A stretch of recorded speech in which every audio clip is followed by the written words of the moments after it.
مثال کے طور پر ہمارے پاس بھی کہ 2-3 نسخے اس کے رکھے ہوئے ہیں کہ جو ہم نے مختلف ہم نے جگہوں سے حاصل کیے ہیں. ایک یہ کتاب ہے کہ یہ ایم ایچ سرور نظامی صاحب نے ترجمہ کیا ہے, میاں علی حسن جالندھری صاحب نے چھپوائی ہے, اور اس میں وہ لکھ رہے ہیں کہ 800 سال پرانی پیشن گوئی, یعنی تقریباً 100 سال پرانی کتاب ہے یہ 100 سال پرانی چھپی ہوئی کتاب ہے جس کی کاپی ہمارے پاس ملی ہے. اور یہ ہم تھوڑا سا یہاں پڑھ کے سنانا چاہیں گے کہ تاج قطب خانہ قصہ خانی بازار پشاور کی یہ چھپا ہوا یہ ایک نسخہ ہمارے پاس آیا ہے, جس میں وہ یہ لکھتے ہیں کہ, اور یہ شاید 92 کا چھپا ہوا ہے 1992 میں, تو اس میں وہ ذکر کرتے ہیں کہ پروفیسر مولانا عبد الرحیم لائبریرین اسلامیہ کالج پشاور نے حضرت نعمت اللہ شاہ ولی کی تصانیف کی تعداد 500 تک بتائی ہے, یعنی اتنے بڑے عالم تھے کہ 500 قریباً انہوں نے کتابیں چھاپی ہیں. اور دوسرا یہ کہ موجودہ قصیدے کا ایک قلمی نسخہ, یعنی جن صاحب نے یہ کتاب چھاپی ہے وہ یہ کہہ رہے ہیں کہ موجودہ قصیدے کا ایک قلمی نسخہ ہم کو مولانا سعید الدین شیرکوٹی مالک مفید عام دواخانہ پشاور کے ذاتی کتب خانے سے حاصل ہوا, جو ان کے ایک عزیز شیخ نظام الدین شیرکوٹی نے 1948 میں خوش خط لکھ کر مولانا کو تحفے میں دیا تھا. اور سب سے پہلے یہ قصیدہ شاہ اسماعیل شہید کی کتاب 40 کے آخر میں چھپا. یہ کتاب مصری گنج کلکتہ سے 21 نومبر 1851 کو چھاپی گئی تھی. 1857 میں پہلی مرتبہ سید احمد شہید شاہ اسماعیل شہید کی کتاب کے آخر میں یہ چھاپا گیا تھا.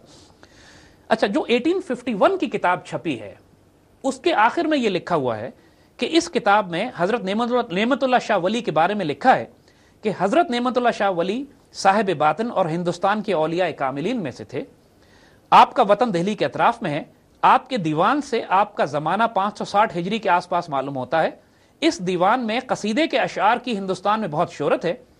چونکہ ان اشعار میں امام مہدی کے احوال مذکور ہیں, اس لیے اس کو زیور طبع سے آراستہ کیا گیا ہے, اور تاریخ 1851 کی پڑی ہوئی ہے اس کے اوپر. تو یہ بنیادی طور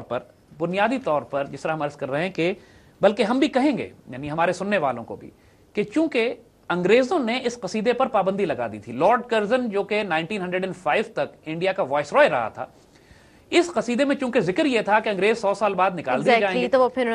انہوں نے اس قصیدے پر پابندی لگائی. اور مسلمان بڑی چھپ چھپا کے اس کو سنبھال کے رکھتے تھے, کہیں پہ کسی کے پاس کچھ شعر تھے, کسی کے پاس کچھ اشعار تھے, کہیں ترتیب بگڑ گئی, کسی کے پاس جو شعر پہنچا اس نے چھپا لیا.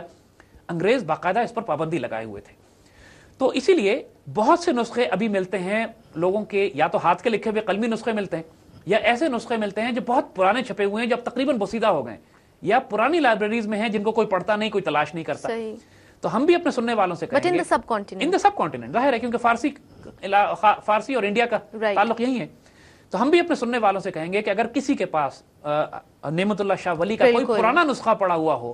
تو ہمیں اس کی کاپی ضرور ارسال کیجئے. ہم مزید اس پہ تحقیق کرنا چاہتے ہیں, کیونکہ ہمارے پاس بھی 200-250 شعر پہنچے ہیں, اور ان کے ویسے 2000 سے زائد شعر ہیں. تو اس پر مزید کام کرنے کی ضرورت ہے. لیکن جو کچھ ہم نے اس ریسرچ میں دیکھا ہے, جو کچھ اشعار ہمارے سامنے آئے ہیں, وہ اتنے حیرت انگیز ہیں کہ عقل دنگ رہ جاتی ہے. اور یہ اتنا بڑا اسپرچول انٹیلیجنس کا خزانہ ہے کہ اگر مسلمانوں نے اس سے فائدہ نہ اٹھایا تو ہم بڑا نقصان اٹھائیں گے. اس سے ہمیں امید بھی ملتی ہے, آنے والے دور کے لیے ہمیں اسٹریٹجیز اور ٹیکٹکس بنانے میں بھی مدد ملتی ہے,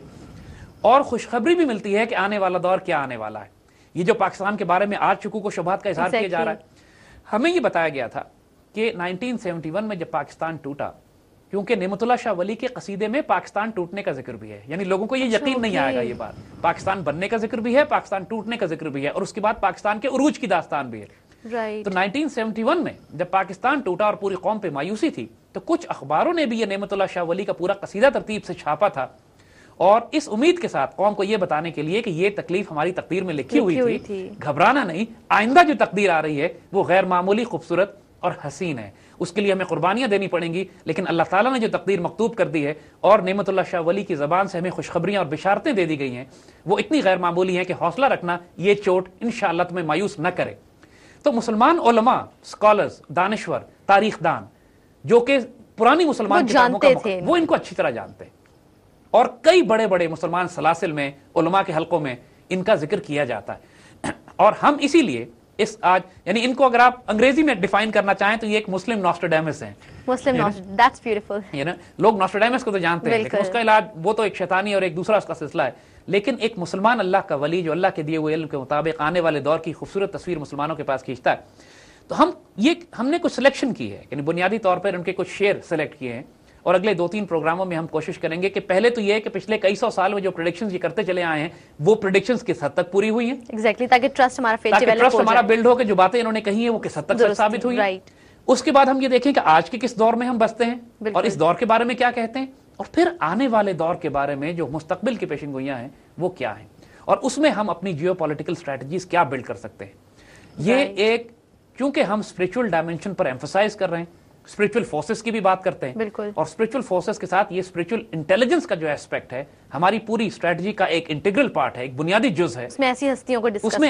کو ڈسکس کرنا ضروری ہے. تو ہم اس لیے یہ بیک گراؤنڈ کے ساتھ آج ہم نعمت اللہ شاہ ولی کی پورے پروگرام کا انشاءاللہ آغاز کرتے ہیں. جہاں تک 2 یا 3 جتنے بھی پروگرام ہوئے ہم اس کو تفصیل سے ڈسکس کریں گے. اور ان دا مین ٹائم ہم ایک دفعہ پھر اپنے سننے والوں سے کہتے ہیں کہ اگر حضرت نعمت اللہ شاہ ولی کے کوئی پرانا آپ کے پاس ان کا کوئی قصیدہ لکھا ہوا کوئی کاپیز ایسی پڑی ہوں